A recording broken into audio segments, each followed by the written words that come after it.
ठीक है जी। ऑलराइट जी, हम फिर इट्स अराउंड 8:15 हम इसको फॉर्मली स्टार्ट करते हैं अभी। अच्छा जी, फर्स्ट थिंग्स फर्स्ट, अब very brief introduction about me. My name is Mohammad Zeeshan Irshad, और मैंने अभी पीएमएस 2023 में फर्स्ट पोजीशन हासिल की है बाय ग्रेस ऑफ ऑलमाइटी अपनी पहली ही अटेम्प्ट में। In addition to that I am one of the top scorers of Punjabi.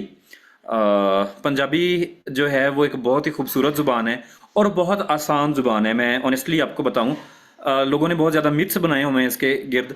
अगर आपको उर्दू लिखनी आती है ना, हमारे स्टूडेंट्स को जो सबसे ज़्यादा मसला इसमें आता है वो ये आता है कि उनको लिखनी नहीं आती। ठीक है, और बाज़ लोगों को तो बोलने में भी मसला होता है।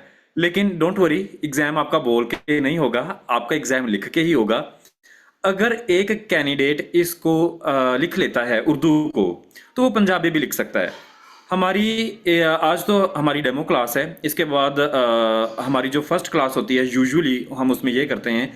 अच्छा, मैं बहुत ज़्यादा फोकस, मैं अब थोड़ा सा सेशन की डिटेल्स बता दूं। उससे पहले मैं अपने अभी कुछ लोग मुझसे पूछ भी रहे थे इंट्रोडक्शन में। जैसे मैंने आपको बताया कि मैंने अपनी फर्स्ट अटेम्प्ट में ही फर्स्ट पोजीशन हासिल की है, और मेरा अराउंड तकरीबन कोई 850 के करीब रिटर्न में स्कोर है। और मेरे सीनियर्स ने पीएमएस 10 और 11 से उन्होंने मुझे बताया है कि ये पीएमएस के रिटर्न में हाईएस्ट एवर स्कोर है। ठीक है जी, और अगर आपने वो देखा हो मेरी डीएमसी जो कि बहुत से लोगों ने देखी हुई है, तो उसमें एक फाइन बैलेंस आपको सारा नज़र आता है। ठीक है। पंजाबी के बारे में अगर हम बात करें तो इट्स अ डूएबल सब्जेक्ट। बहुत आसान है, आप बहुत इंजॉय करेंगे इसको पढ़ते हुए। इसके बाद अगर हम बात करें कि हम सेशन को किस तरह लेके चलेंगे, सीएसएस के कैंडिडेट्स के लिए हमारा अलहदा सेशन है, पीएमएस के लिए अलहदा है। ठीक है जी। उसमें जो ओवरलैपिंग टॉपिक्स हैं दोनों में, वो हम इकट्ठे डिस्कस करेंगे। लेकिन जो सीएसएस के कुछ टॉपिक्स डिफरेंट है पीएमएस से, वो हम अलहदा क्लासेस में कवर करेंगे। इस वक्त हमारा एक्सक्लूसिवली तमाम तर अटेंशन होगी पीएमएस के ऊपर। पीएमएस अनाउंस भी हो गया हुआ है, बहुत से स्टूडेंट्स रखते भी हैं पंजाबी को एज अ लैंग्वेज, तो हम उसके ऊपर जो है अपना मुकम्मल फोकस रखेंगे। अभी इसके बाद हम डिस्कस करेंगे अपने सिलेबस ब्रेकडाउन, कि इसका सिलेबस क्या है, पेपर 1 का सिलेबस क्या है, पेपर 2 का सिलेबस क्या है, और फिर अकॉर्डिंगली उसमें किस तरह फॉर्मेट कैसे पूछा जाता है। मैं आपके साथ पास पेपर भी शेयर करूंगा, पर्टिकुलरली जो अभी पीएमएस 2023 में आया था, तो हम उसको डिस्कस भी करेंगे। और मैंने एक बहुत आसान सा फ्लो चार्ट आपके लिए बनाया है इसके लिए, ताकि क्योंकि जो कमीशन असल में दिया हुआ है सिलेबस, तो वो बहुत ज़्यादा डिटेल्ड है और कॉम्प्रिहेंसिव, और स्टूडेंट्स को वो समझ नहीं आती। तो मैंने बहुत सिंपली उसको हमने ब्रेक डाउन किया है अपनी आसानी के लिए कि हम उसको कैसे लेके चलेंगे। मैं आपके साथ स्क्रीन शेयर करता हूँ, और पहले हम देखेंगे कमीशन का सिलेबस, और फिर उसके बाद मैं आपको डिटेल में बताऊंगा कि पेपर 1 और पेपर 2 का सिलेबस ब्रेकडाउन क्या है और हमने उसको कैसे तैयार करना है।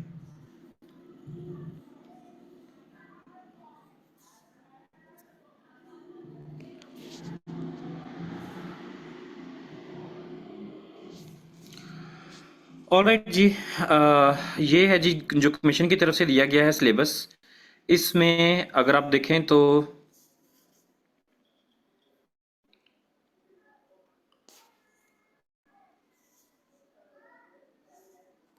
जी, अब मैं इंग्लिश का भी बताऊंगा, लेकिन अभी हम एक दफ़ा ये डिस्कस कर लें प्लीज़। अच्छा जी, ये पहला पर्चा जी, दोनों पेपर जो हैं वो 100 नंबरों के होते हैं। पेपर 1 और पेपर 2 200 मार्क्स का है पंजाबी में। इसमें पंजाबी क्लासिकी शायरी है। फिर ठीक है जी। अच्छा जी, फिर उसके बाद कासिम और आप तमाम स्टूडेंट्स से मेरी रिक्वेस्ट है कि आप लोग एक दफ़ा प्लीज़ अपने क्वेश्चंस होल्ड पे रखिएगा।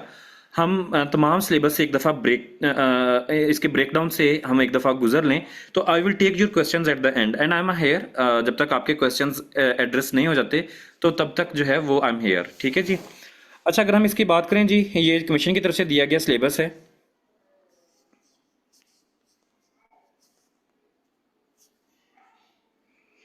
ये नीचे रिकमेंडेड बुक्स उन्होंने दी हुई हैं।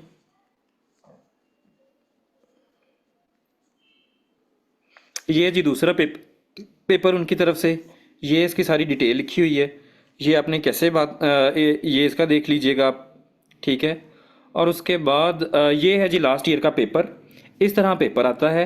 मैं आपको पहले सिलेबस ब्रेकडाउन एक दफ़ा बता दूं, फिर उसके बाद हम पास पेपर भी देखेंगे। ये पेपर 1 का ही दूसरा हिस्सा है जी, ठीक है। और उसके बाद है जी ये पेपर 2। मुझे एक दफ़ा ये क्लियर कर लेने दें प्लीज़। ये clear all drawings, all right जी। अच्छा जी, ये है जी हमारा पेपर 1 का ब्रेकडाउन। मैं इसको थोड़ा जूम कर देता हूँ। पेपर 1 जो है ये 100 मार्क्स के ऊपर मुश्तमिल होता है। इसमें टोटल 10 क्वेश्चंस आते हैं आपको, ठीक है। और इस पेपर में मैं अगर आपको बहुत सिंपली बताऊं तो इसमें सिर्फ दो चीज़ें आती हैं। एक आता है आपको पोइट्री और दूसरी आती है आपको प्रोज।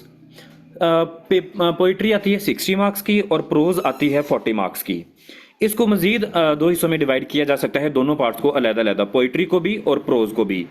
पोइट्री क्लासिकल पोइट्स में जो है वो पूछे जाते हैं, और दूसरे नंबर पर फिर कुछ मॉडर्न पोइट्स जो हैं पंजाबी के वो पूछे जाते हैं। हम इनको वन बाय वन आगे डिस्कस भी करेंगे। इसी तरह प्रोज है, प्रोज में भी क्लासिकल प्रोज है और फिर मॉडर्न प्रोज है, ठीक है जी। सिलेबस में मार्क्स की डिवीजन कुछ इस तरह से है कि जो पोइट्री का मैंने आपको बता दिया कि इसमें से 60 मार्क्स के क्वेश्चंस आते हैं और प्रोज में से 40 मार्क्स के।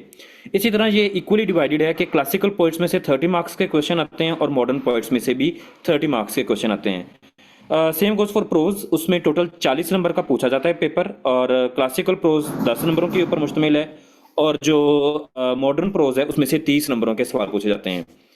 सीएसएस में ऐसे होता है कि आप जो क्लासिकल पोइट्स हैं अगर सिर्फ हम उसकी बात करें तो वहाँ पे आपको एक शायर दे दिया जाता है और आपसे कहा जाता है कि उस शायर की जो शायरी है उस पे अपना जो है वो तनकीदी जायज़ा करें।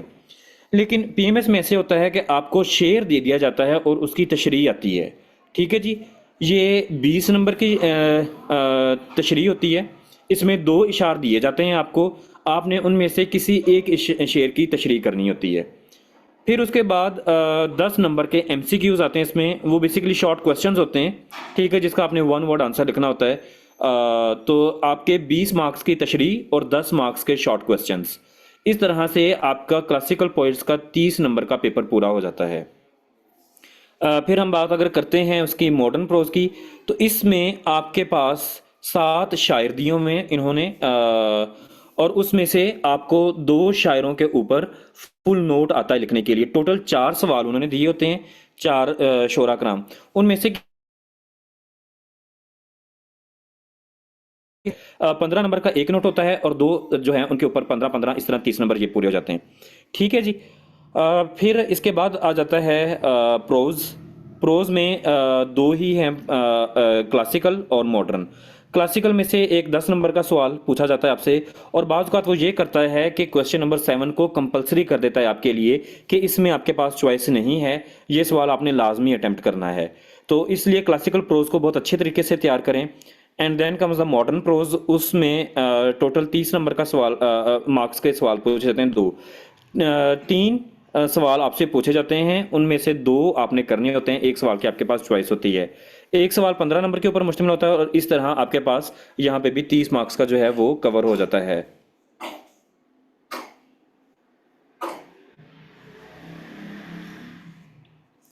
ठीक है जी। अच्छा, अब जो बिल्कुल ही बिगनर्स हैं मैं उनके लिए थोड़ा एक्सप्लेन कर दूं कि हमारे पास है क्या क्या। क्लासिकल पोइट्स में से कौन से पोइट्स हैं हमारे पास, और फिर इसी तरह मॉडर्न पोइट्स में कौन से पोइट्स हैं हमारे पास। अगर हम बात करें क्लासिकल पोइट्स में तो उसमें हमारे पास आते हैं जी बाबा फरीद आते हैं, ख्वाजा गुलाम फरीद आते हैं, बुल्ले शाह, सुल्तान बाहू और शाह हुसैन, ठीक है जी। इनको हम वन बाय वन डिस्कस करेंगे अपने डिटेल्ड सेशन में। और फिर इसी तरह मियाँ सामा, आप ये प्लीज़ काइंडली इसको ये ना करें, एनोटेट ना करें आप।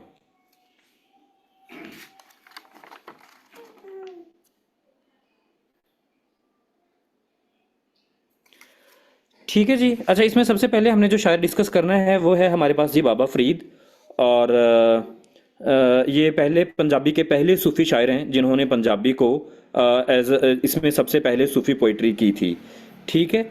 और इनकी शायरी जो है उसमें गोरमुखी का टच ज़्यादा है। अच्छा, मैं अपने क्लासेस में यूजुअली ऐसे लेके चल रहा होता हूँ कि उनकी जो है पर्टिकुलरली पीएमएस में क्लासिकल जो शायर हैं उसमें नोट नहीं आता पूरा, उसमें आपको शेर दे दिया जाता है और आपने उसकी तशरीह करनी होती है। तो जब आप उसकी तशरीह करते हैं तो उसके लिए शेर का समझना बहुत ज़्यादा ज़रूरी है, क्योंकि अगर आपको शेर की समझ आ गई ना तो आप खुद उसके ऊपर पेपर अटैम्प्ट कर सकेंगे। ठीक है जी, जो हमने शोरा कराम इसमें डिस्कस करने हैं उसमें सबसे पहले आता है जी बाबा फरीद, जो कि पंजाबी के पहले सूफी शायर हैं। और वो कहते हैं इसमें कि उठ फरीदा सुत्तिया ते झाड़ू दे मसीत, तू सुत्ता रब जागदा तेरी डाढे नाल प्रीत। ये बाबा फरीद इन्होंने सबसे पहले बुनियाद रखी थी पंजाबी में सूफ़ी शायरी की। और इसके बाद अगले जो इसमें शायर आते हैं हमारे पास, वो हैं जी शाह हुसैन। शाह हुसैन जो हैं वो बुनियादी तौर पर असल में एक जुलाहा बरादरी से ताल्लुक़ रखते थे। ये लाहौर बेस्ड हैं। अच्छा, इसमें मैं आपको बता रहा था कि मेरा तरीकाकार ये होता है कि मैं, क्योंकि स्टूडेंट्स को बहुत ज़्यादा डिफ़िकल्टी पेश आ रही होती है कि उनको पंजाबी लैंग्वेज की इन द फर्स्ट प्लेस से समझ नहीं आती, तो मैं साथ साथ उनको उर्दू में भी ट्रांसलेट करता जाता हूँ। और चूंकि हमारा एक टेम्पो बना होता है इंग्लिश लैंग्वेज में समझने का, तो मैं उनको साथ में उनके इंग्लिश मायनी जो है वो भी बता रहा होता हूँ कि ये असल में इससे क्या मुराद क्या है। क्योंकि एक दफ़ा जब आपको शेर समझ आ जाती है ना, तो आप उसके ऊपर खुद भी अपनी मुकम्मल तशरीह सॉल्व कर सकते हैं। ठीक है जी। अगले शायर हैं हमारे पास जी शाह हुसैन, और वो कहते हैं कि मायनी में किन्नू आखां, मायनी में किन्नू आखां दर्द विछोड़े दा हाल नी, धुआं तुखे मेरा मुर्शद वाला जां फौलां ते लाल नी, जंगल बेले फिरा मैं ढूंढेंदी हजे ना पायो लाल नी, ते कहे हुसैन फकीर साईं दा शो मिले ता थीवा निहाल नी। ठीक है, इसी तरह एक वो और जगह पे कहते हैं कि माई नी मैनू खेड़ियां दी गल ना आख, माई नी मैनू खेड़ियां दी गल ना आख, रांझन मेरा मैं रांझन दी खेड़ियां नू कूड़ी झाक, ते कहे हुसैन फकीर साईं दा जान दा मौला पाक। शाह हुसैन, मैंने आपको बताया ये लाहौर बेस्ड है बेसिकली, और जुलाहा बरादरी से इनका ताल्लुक था। और इनकी शायरी में हमें बहुत सी जो है वो अलामात नज़र आती हैं, चरखे की अलामात। ठीक है जी, इसके अलावा कातने की अलामात। ये असल में सारी इन्होंने अलामती शायरी की है। इसका कभी भी लिटरल मीनिंग चरखा या कातना नहीं है। ये हम एक्सप्लेन मैं करूँगा, आपको पूरा डिटेल में बताऊँगा कि इसमें असल से क्या मुराद है। उसके बाद आ जाते हैं जी सुल्तान बाहू, जो अगले सूफी शायर हैं हमारे पास। उसमें सुल्तान बाहू का वो बड़ा मारूफ ज़ुबानी ज़द-ए-आम शेर है, जो आप में से बहुत से लोगों ने शायद सुना भी हो कि अलिफ अल्लाह चंबे दी बूटी मेरे मुर्शिद मन विच लाई हूँ, अलिफ अल्लाह चंबे दी बूटी मेरे मुर्शिद मन विच लाई हूँ, नफ़ी असबादा पानी मिल से हर रगे हर जाई हूँ, अंदर बूटी मुश्क मचाया जहाँ फुलन ते आई हूँ। ते इसी तरह एक और जगह पे वो कहते हैं कि ए तन मेरा जे चश्मा होवे ते मैं मुर्शिद वेख ना रज्जा हूँ, लूलू दे मुड़ लख लख चश्मा हिक खोला हिक कज्जा हूँ, इतना डिठिया मैनू सबर ना आवे ते मैं होर किसे वल भज्जा हूँ, मुर्शिद दा दीदार वे बाहू मैनू लख करोड़ा हज्जा हूँ। ठीक है, आपने जो ना इस तरह अगर आप पूरा बंद याद कर लें तो बहुत अच्छी बात है, लेकिन अगर आपसे पूरा बंद याद नहीं होता तो आपने ये करना है कि दो मिसरों के ऊपर मुश्तमिल एक शेर याद कर लेना है। ठीक है। अच्छा, आप में से भी एक स्टूडेंट पूछ रहे थे कि कितने इशार आपको चाहिए होते हैं। जब आपको पूरा नोट लिखने के लिए आता है तो उसमें आपने 8 हेडिंग्स बनानी होती हैं, और 8 हेडिंग्स के लिए आपने 8 इशार ही लिखने होते हैं। ठीक है, उससे एक इंट्रोडक्शन आ जाता है आपका, एक कंक्लूजन आ जाता है, तो दरमियान में जो बॉडी है उसके लिए 6 इशार और 6 हेडिंग्स आपको रिक्वायर्ड होती हैं। इसी तरीके से अच्छा, और अपने सेशन में मैं स्टूडेंट्स को शॉर्ट लिस्ट भी करवा देता हूँ जो रिलेटिवली थोड़े से आसान होते हैं इशार, कि अगर ये कर लिए जाएँ तो ये ज़्यादा आसान है, और फिर ये कि जब मैं एक्सप्लेन करता हूँ उनको तो वो मज़ीद उनके लिए आसानी हो जाती है, तो उनके लिए थोड़ा याद रखना उन इशार को आसान हो जाता है। तो आगे जी हमारे जो अगले क्लासिकल पोइट हैं उसमें है बुल्ले शाह। बुल्ले शाह साहब कहते हैं कि जी जे रब मिलदा नहातियां धोतियां तां मिलदा डडूआं मच्छियां नूं, जे रब मिलदा जंगल बेले तां मिलदा गावां वछियां हूं, जे रब मिलदा विच मसीती तां मिलदा चम चिड़कियां हूं, बुल्ले शाह रब उन्हां नूं मिलदा बई नीतां जिन्हां दियां सच्चियां हो। ठीक है जी। बुल्ले शाह के ऊपर बड़ा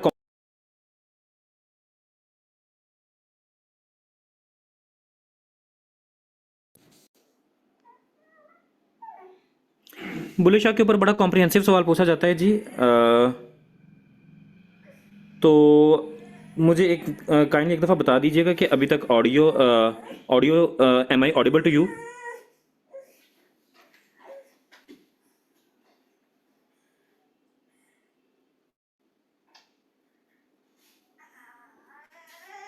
ठीक है जी, ऑल राइट, ठीक है जी, बहुत शुक्रिया।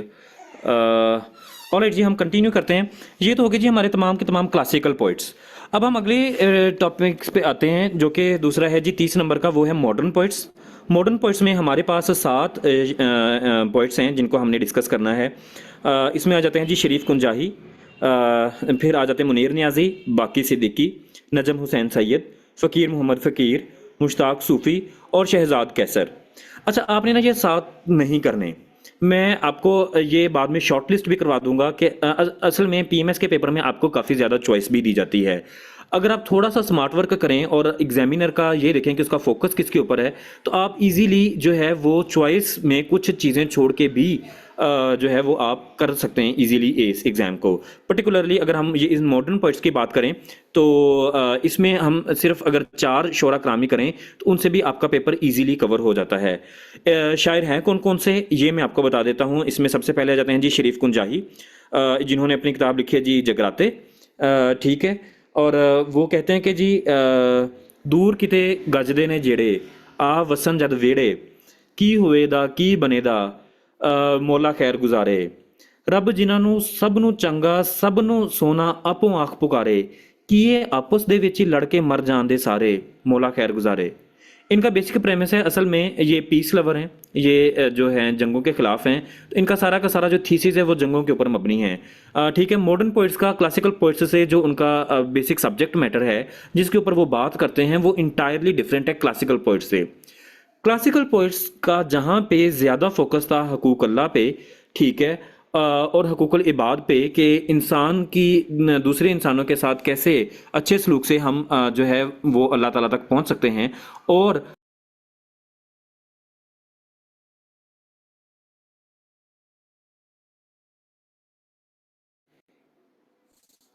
तो इस तरह जो है मॉडर्न पोइट्स उनका ज़्यादातर जो कंटेम्प्रेरी इश्यूज थे उनके टाइम पे, फॉर एग्जांपल किसी के टाइम पे अगर फ्रीडम मूवमेंट चल रही है, किसी ने वर्ल्ड वॉर्स की वो देखी हुई है बर्बरियत, तो उन्होंने कंटेम्प्रेरी इश्यूज को लिया और उसके ऊपर जो है वो अपने शायरी लिखी। अगले मॉडर्न पोइट्स में आ जाते हैं हमारे पास जी मुनीर नियाज़ी। मुनीर नियाज़ी साहब का वो बड़ा मशहूर शेर आप में से अक्सर लोगों ने शायद सुना भी हो कि कुंज उंज भी रावां औखियां सन, कुछ गल विच गम दा तोक भी सी, कुछ शहर दे लोग भी जालम सन, कुछ मैनू मरन दा शौक भी सी। तो मुनीर नियाज़ी साहब की किताब का नाम है जी चार चुप चीज़ां, और ये भी बड़ा फेवरेट शायर है एग्जामिनर का, और उसमें से वो अक्सर सवाल पूछ लेते हैं, बल्कि पीएमएस 23 में इसने पूछा भी था। आगे हमारे पास आते हैं जी बाकी सिद्दीकी। बाकी सिद्दीकी बेसिकली पोठोहारी शायर हैं और इनका जो डायलेक्ट है वो पोठोहारी लैंग्वेज में है। पोठोहारी डायलेक्ट कैसे स्टैंडर्ड पंजाबी डायलेक्ट से मुख्तलिफ है, ये हम बड़ी डिटेल से डिस्कस करेंगे, क्योंकि एग्जामिनर सवाल भी यही पूछता है कि इसका जो पोठोहारी डायलेक्ट है वो उसके ऊपर सवाल जो है वो आप अपने विचार साझे करें। ये कहते हैं जी बारी विच बैठा तक्का तक्का तक ना सका, गली गली नी उड़नी मिट्टी, मैली हुई चादर चिट्टी, फक्का फक ना सका, बारी विच बैठा तक्का। ठीक है जी, नेक्स्ट हम बात करते हैं फ़कीर मोहम्मद फ़कीर की। तो इनकी किताब का नाम है मुवाते। मुवाते लिटरली ट्रांसलेट्स टू फ्लेम्स को हम कहते हैं, आग को पंजाबी में बात करें तो भांबड़ को कहते हैं। जब आग बहुत ज़्यादा अपने तेज़ आंच पे होती है तो उस वक्त जो उसके शोले होते हैं उनको कहा जाता है जी मुवाते। पंजाबी के बहुत बड़े जी ये थे, बहुत पसंद थे इनको, बहुत राग़ब थे उनसे। और उसके बारे में ये कहते हैं जी तेरे बोल फरीद सुनाए, बुल्ला हाशम तेरे जाए, वारस तेरे कोल, बोल ज़रा कोई बोल, बोलिए बोल ज़रा कोई बोल। ठीक है जी, इसी तरह अच्छा ये मैंने कम्प्लीटली मुकम्मल डिटेल में डिस्कस किया आपके सामने जी पोइट्री वाला पार्ट, जिसमें 2 हिस्से हैं, क्लासिकल पोइट्स और modern poets. Next comes the prose part, जिसमें मजीद 2 हिस्से हैं, एक क्लासिकल प्रोज है और फिर मॉडर्न प्रोज है। क्लासिकल प्रोज में हमारे पास 2 चीज़ें आती हैं, एक है जी मवाइज नौशा गंजबख्श, ठीक है, और दूसरी इसमें आती है पक्की रोटी। यही चीज़ सीएसएस में आती है सच्ची सरकार के नाम से। मुआज़ नौशा गंजबख्श उनके पास भी है, लेकिन दूसरी उनकी जो टॉपिक है वो क्लासिकल प्रोज में वो है सच्ची सरकार। यहाँ पे उसकी जगह पे पक्की रोटी है, और बाज़ का मैंने आपको बताया कि वो इसको फिक्स भी कर देता है, क्वेश्चन नंबर 7 को कंपलसरी भी करार दे देता है कि आपने इसके ऊपर लाजमी नोट लिखना है। और इसमें 2 ही चीज़ें आती हैं और ये 10 नंबर का सवाल आता है। अगर हम डिस्कस करें मॉडर्न प्रोज की तो उसमें हमारे पास 4 चीज़ें आती हैं, 2 नावल हैं, एक ड्रामा है और एक अफसाना है।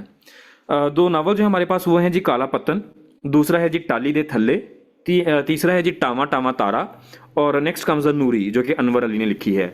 काला पत्तन के ऑथर हैं जी सज्जाद हैदर, टाली दे थल्ले के हैं ऑथर अशफाक अहमद, टामा टामा तारा के जो हैं आई बिलीव के मोहम्मद नजम साहब हैं शायद। ठीक है जी, तो इसमें से 30 नंबर के दो सवाल पूछे जाते हैं, टोटल 3 सवाल पूछे जाते हैं, आपने उनमें से 2 अटेम्प्ट करने होते हैं। 15 नंबर का एक सवाल होता है, तो इस तरह 15 जमा 15 30 नंबर का यहाँ से सवाल पूछ लिया जाता है। ठीक है जी, ये हमने पूरी डिटेल में डिस्कस किया पेपर 1, उसका ब्रेकडाउन कैसे है और इसमें से कितने मार्क्स के सवाल पूछे जाते हैं। A very quick recap, poetry 60 marks की, further subdivided into classical poetry and modern poetry. Similarly prose it is further subdivided into 2 parts, classical prose और मॉडर्न प्रोज, और 40 नंबर का इसमें से सवाल पूछ लिया जाता है। I hope I am clear. Paper 1 में कोई कंफ्यूजन तो नहीं, ऑल क्लियर। तो हम आगे पेपर 2 पे मूव करें जी।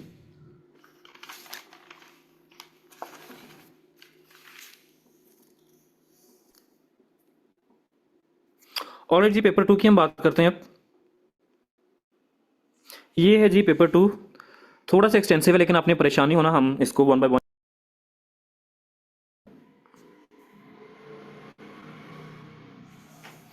वैसे ही आसानी होगी जैसे पेपर 1 हमने बड़ी डिटेल से डायसेक्ट किया।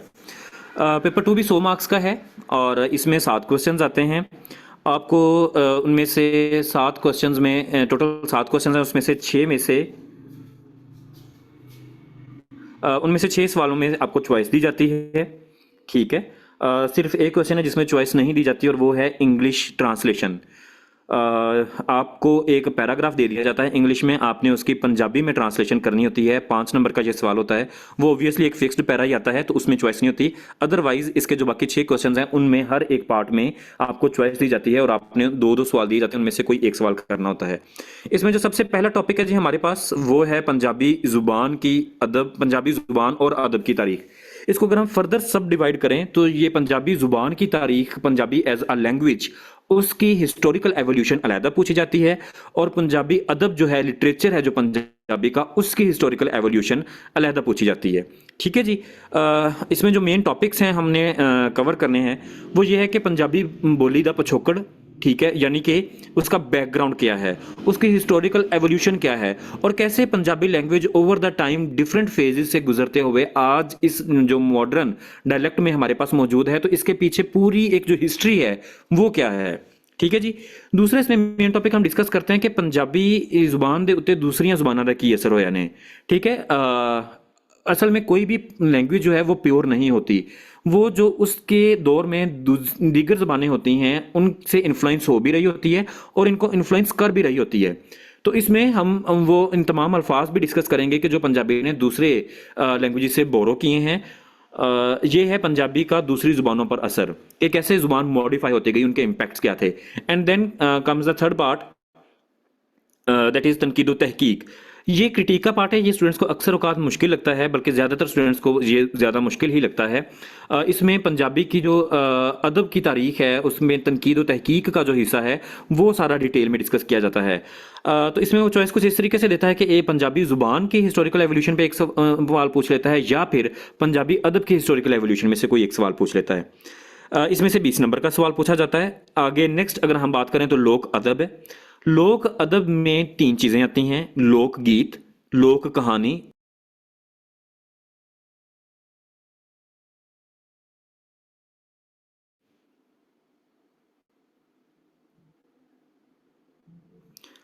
लोक गीत में क्या चीज़ें आती हैं जी? अच्छा, लोक ये बात समझ लें कि लोक अदब वो होता है हमारा जो कि कहीं पे लिखा नहीं होता, रिटन नहीं होता ब्लैक एंड वाइट में, ये सीना बसीना मुंतकिल होता है एक नस्ल से अगली नस्ल को।